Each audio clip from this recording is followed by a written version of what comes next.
going to show you how to use a variety of different selection tools. So I'm going to go up first to view my tools, make sure that the tools palette is selected. And over on the left here, we've got a variety of tools we could use.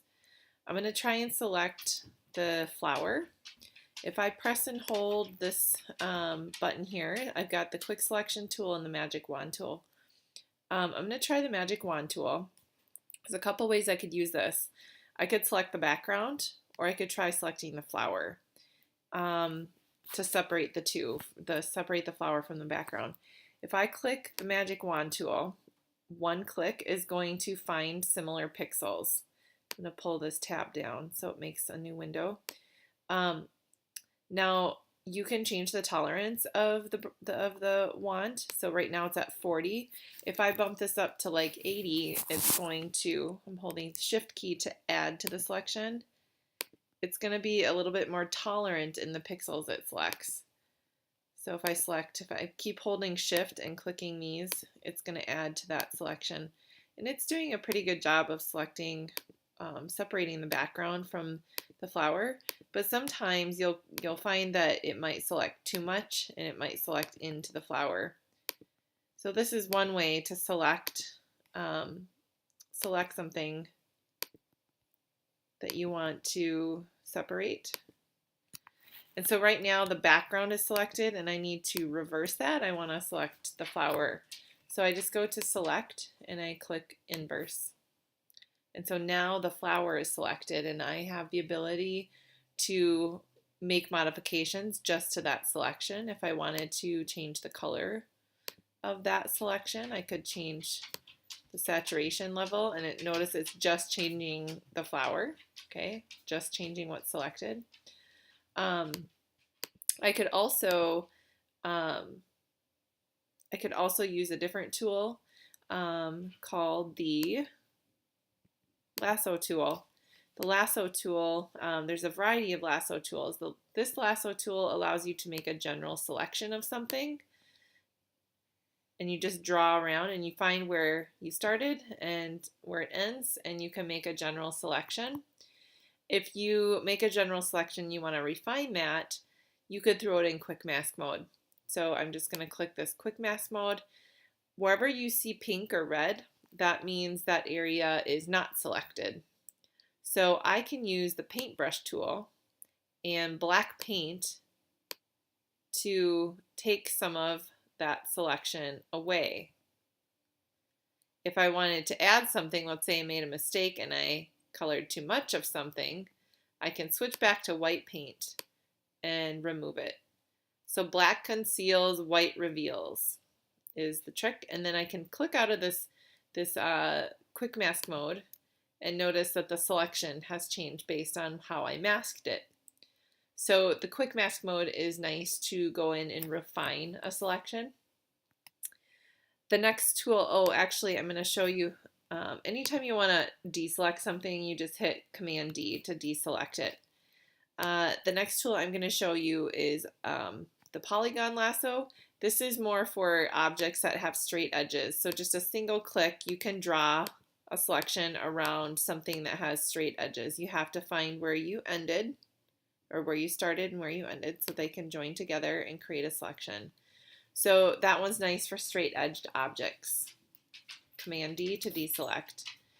The magnetic lasso tool, I'm going to zoom in for this so you can see how this tool works. I can draw close to the edge of something, and what it's doing is it's finding the edges of pixels and it's just kind of suctioning right up to the edges and adding anchor points to create that selection. Notice if I go too far out for some reason, it doesn't find those edges. The trick is you have to know exactly where you started so that you can close that shape.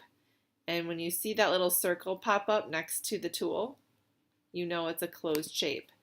And then it becomes a selection. Okay, so that works for certain images. Maybe not the best for this one because there's so much intricate detail. Command D to deselect. Command 0 to fit in the window. The last tool is pretty slick. It's called the quick selection tool. It's hidden under the magic wand tool. And you can change your brush size by using the left bracket and the right bracket key on your keyboard right next to your P. Left bracket makes it smaller, right bracket makes your brush bigger. And this is the same for the clone stamp, the brush, the eraser. That's how you change the size of the brush. You can also do it up here by changing the settings in the brush. And you can, but the brackets are really quick and easy. Quick selection, all I'm doing is basically painting a general selection, and it's just finding similar pixels and it's selecting all of them. So I'm just kind of gonna pull this out and make my brush smaller as I work into some of the details of the flower petals. So I'm just clicking, just painting to add to that selection. And this is doing a pretty good job actually. I do want to go into my quick mask mode and fix the selection where it's not picking up the differences between the background.